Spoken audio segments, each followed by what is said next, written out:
الحمدللہ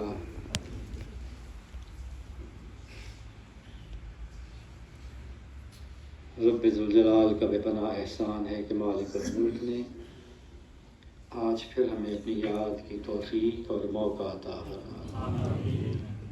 حاضرین محترم، آپ پر اللہ تعالیٰ کا بے پناہ احسان ہے کہ اللہ تعالیٰ نے آپ کو یہ توفیق دی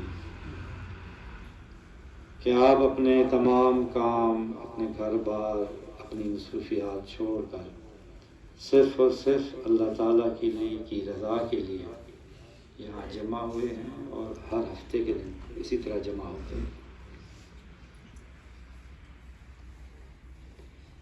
یہ اللہ تعالیٰ کا بے پناہ احسان ہے کہ اللہ تعالیٰ انسان کے دل میں اپنے ذکر کی محبت ڈالتا ہے اور پھر اسے یہ توفیق دیتا ہے کہ وہ اہل ذکر کے ساتھ بیٹھ کر اس کا ذکر کریں، کیونکہ جیسا کہ ہر دفعہ کہا جاتا ہے اور آپ کو معلوم بھی ہے،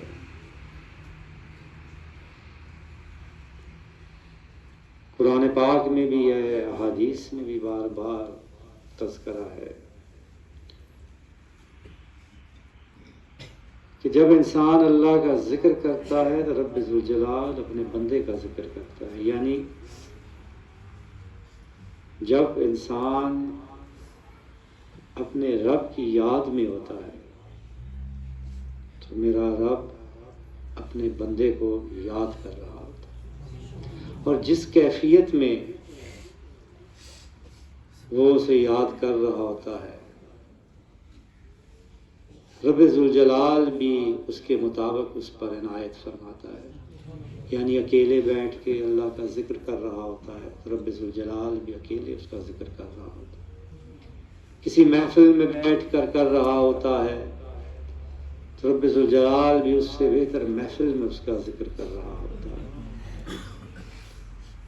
یعنی فرشتوں کے ہجوم میں اپنے بندے کو یاد کر رہا ہوتا ہے۔ جب رب کی طرف بندہ متوجہ ہوتا ہے تو رب اپنی بندے کی طرف متوجہ ہوتا ہے۔ کتنی قیمتی گھڑیاں ہیں، ان کی اہمیت کو سمجھنا جو ہے وہ بھی اللہ تعالیٰ جسے توفیق دے وہی سمجھ سکتا ہے۔ کرنے کا تو یہ عام سی بات ہے کہ تم اللہ کا ذکر کر رہے ہو، اللہ تمہارا ذکر کر رہا ہے، تم اللہ کی طرف متوجہ ہو، اللہ تمہاری طرف متوجہ ہو۔ لیکن آپ ذرا اس کی گہرائی میں جا کے سوچیں کہ خالق کائنات، مالک الملک، جو کائنات کے تمام خزانوں کا خالق بھی ہے اور مالک بھی ہے، آج اس محفل میں بیٹھے آپ اس کی توجہ میں، یہ کتنا بڑا احسان ہے مالک الملک، اور اس احسان کے حصول کے لیے کوئی بہت بڑی قربانی بھی آپ کو دینی نہیں پڑی۔ تکلیف اٹھائی ہوگی آپ نے، سفر کیا ہوگا آپ نے، وقت نکالا ہوگا آپ نے، کچھ مصروفیات چھوڑی ہوں گی آپ نے، کسی دفتر میں سے جلدی آ گئے ہوں گے، گھر میں کوئی مجبوری ہوگی اسے چھوڑ کے آ گئے ہوں گے، کوئی دکان ہوگی اسے بند کر کے آ گئے ہوں گے، سفر کا خرچہ اٹھایا ہوگا آگے، لیکن اس کے مقابلے میں جو انعام اللہ تعالیٰ آپ کو عطا فرماتا ہے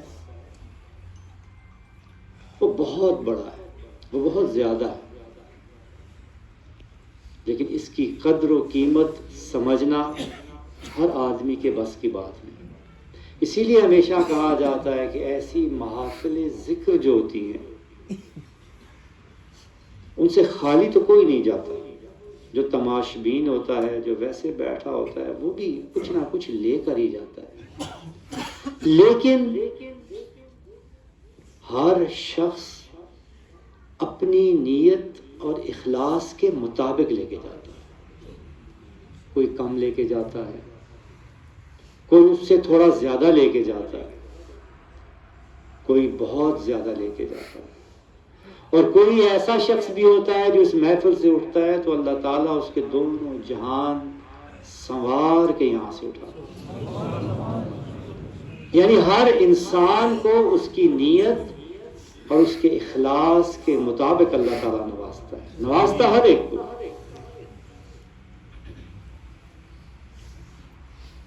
اس لیے ہر وقت اللہ تعالیٰ کا شکر ادا کرنا چاہیے کہ اللہ تعالیٰ نے ہمیں یہ اتنا زبردست موقع عطا فرمایا۔ حاضرین محترم، یاد رکھیں یہ دنیا ایک سراب کی طرح ہے۔ جب انسان اس کے پیچھے بھاگنا شروع کر دیتا ہے تو یہ اور آگے کی طرف جانا شروع ہو جاتی ہے، جیسے صحرا میں کوئی کسی سراب کی طرف بھاگتا ہے، دور سے اسے وہ روشنی نظر آتی ہے اور وہ سمجھتا ہے کہ شاید یہ پانی ہے جسے مراج کہتے ہیں، وہ اس کے پیچھے بھاگتا ہے، وہ روشنی اور دور ہوتی جاتی ہے، وہ اور پیچھے بھاگتا ہے کہ شاید میں اس تک پہنچ جاؤں، میری پیاس بجھ جائے، وہ روشنی صحرا کی اور آگے جاتی ہے۔ یہی دوڑ دھوپ لگی رہتی ہے حتیٰ کہ رہا سہا جسم کا پانی اور طاقت بھی ضائع ہو جاتی ہے اور انسان صحرا میں گر کے ختم ہو جاتا ہے۔ اس کے سر پہ گدیں منڈلانا شروع کر دیتی ہیں اور وہ جانوروں کی خوراک بن جاتی ہے۔ اسی طرح یہ دنیا بھی ایک سراب کی طرح ہے۔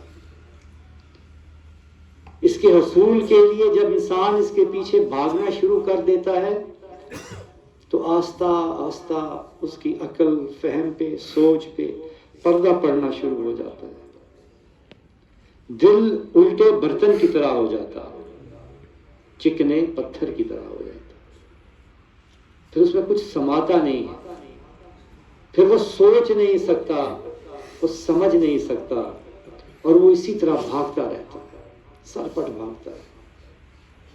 جس طرح صحرا میں انسان سراب کے پیچھے بھاگتا ہے کہ شاید میری پیاس بجھ جائے، اسی طرح انسان اس دنیا کے پیچھے بھاگتا ہے کہ شاید مجھے کچھ اور مل جائے تو مجھے تسکین ہو، شاید کچھ اور مل جائے، شاید کچھ اور مل جائے۔ ملتا بھی ہے لیکن تسکین نہیں ملتی۔ مال ملتا ہے، دولت ملتی ہوگی، پیسہ ملتا ہے، لیکن جیسے جیسے ملتا ہے اور ہوس بھی ملتی ہے، اور ہوس بھی بڑھتی جاتی ہے، اور ضرورتیں بھی بڑھتی جاتی ہیں۔ آج 10 روپے ہیں تو اس کے مطابق ضرورت ہے، بھاگیں گے 100 ہو جائیں گے تو ضرورت بھی 110 کی ہو جائے گی۔ دوڑ دھوپ ختم نہیں ہوتی، دوڑ دھوپ لگی رہتی ہے، یہاں تک کہ آخری وقت آ جاتا ہے، انسان اپنا سارا کچھ اسی دنیا میں چھوڑ کر رخصت ہو جاتا ہے۔ اور کیا ہوتا ہے؟ صرف اور صرف پیاس بڑھتی ہے۔ اس دوڑ میں صرف اور صرف پیاس بڑھتی ہے، ہوس بڑھتی ہے، ضرورتیں بڑھتی ہیں، لالچ بڑھتی ہے۔ میرے آقا نے فرمایا کہ انسان کا پیٹ کبھی نہیں بھرتا، اس کے پاس سونے کا ایک کھیت ہو تو اس کا دل کرتا ہے کہ دو ہو تو دل کرتا ہے 4 ہو تو دل کرتا ہے 8 ہو۔ پیاس اسی وقت بجھتی ہے، پیٹ اسی وقت بھرتا ہے کہ جب اس کے منہ میں مٹی جاتی ہے، یعنی وہ اس دنیا سے چلا جاتا ہے۔ یہ نظام دنیا ہے، نظام کائنات۔ ایسے چکرویو میں، ایسے جہان میں، ایسی دنیا میں اللہ تعالیٰ نے آپ کو یہ توفیق عطا فرمائی ہے کہ آپ ہر چیز کو پسے پشت ڈال کے اللہ تعالیٰ کی رضا کے لیے، اس کی یاد کے لیے اکٹھا ہوئے، اور جس کی یاد اور جس کی رضا کے لیے آپ اکٹھا ہوئے ہیں، یاد رکھیں کہ وہ بڑا بے نیاز، وہ بہت زبردست، وہ بڑا غیرت والا ہے، وہ اپنے سے امید رکھنے والوں کو کبھی مایوس نہیں کرتا، کیونکہ اس کے خزانے میں کسی چیز کی کمی نہیں ہے، کیونکہ اس سے کوئی چیز پوشیدہ نہیں ہے، وہ ہر ایک کے دل کا بھید جانتا ہے، ہر ایک کی تکلیف کو سمجھتا ہے. میرے اور آپ کی تکلیف اور ضرورت کو ہم سے زیادہ ہمارا رب جانتا ہے. لہذا کوئی شخص کسی شخص کو وہ محروم نہیں کرتا جو شخص اس کی رضا کا متلاشی ہوتا. الحمدللہ کہ اللہ تعالیٰ نے ہم پر یہ احسان فرمایا کہ ہمارے پیر و مرشد نے یہاں اسلام آباد میں بھی ہمیں ذکر کا یہ موقع عطا فرمایا، یہ طریقہ، یہ وقت، یہ سلسلہ شروع کیا. اللہ تعالیٰ ہمیں توفیق عطا فرمائے کہ ہم اسے جاری و ساری رکھیں اسی طرح، کیونکہ فائدہ تو ہمارا ہے. رحمتوں اور برکتوں کا نزول تو ہم پہ ہوگا، دامن تو ہم اپنا بھر کے لے جائیں گے. ضرورت بس اس بات کی ہے کہ اس محفل کی قدر و منزلت کو جانیں، تاکہ جب یہاں سے اٹھیں، جیسے میں نے کہا کہ اپنے نیت اور اخلاص کے مطابق ہر کوئی لے کے جاتا ہے، تو ان لوگوں میں شامل ہو جائیں جو بہت سا لے کے جاتے ہیں، جو اپنے دونوں جہان سنوار کے اٹھتے ہیں. تھوڑا تھوڑا نہیں، بہت سا. انشاءاللہ تعالیٰ 16-17 جنوری کو مائی صاحبان کی یاد میں ختم قرآن کی محفل ہوگی، اس لیے اگلے ہفتے یہاں پہ محفل مجلس نہیں ہوگی. اب اگلی محفل انشاءاللہ تعالیٰ اسلام آباد کی محفل جو ہے وہ 10 فروری کو ہوگی. یہ تاریخی یاد نوٹ کرنا.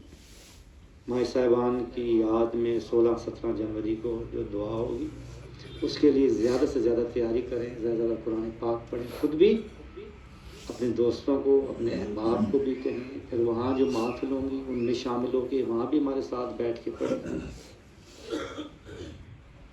کہ اللہ تعالیٰ اپنے کلام کے صدقے، محافل کے صدقے، ذکر کے صدقے ہمارے گناہ، ہماری خطائیں اور غلطیوں کو معاف فرما کے اپنی بندگی اور اپنے حبیب کی غلامی عطا فرمائے اور ہماری ہر مشکل کو آسانی میں تبدیل فرمائے.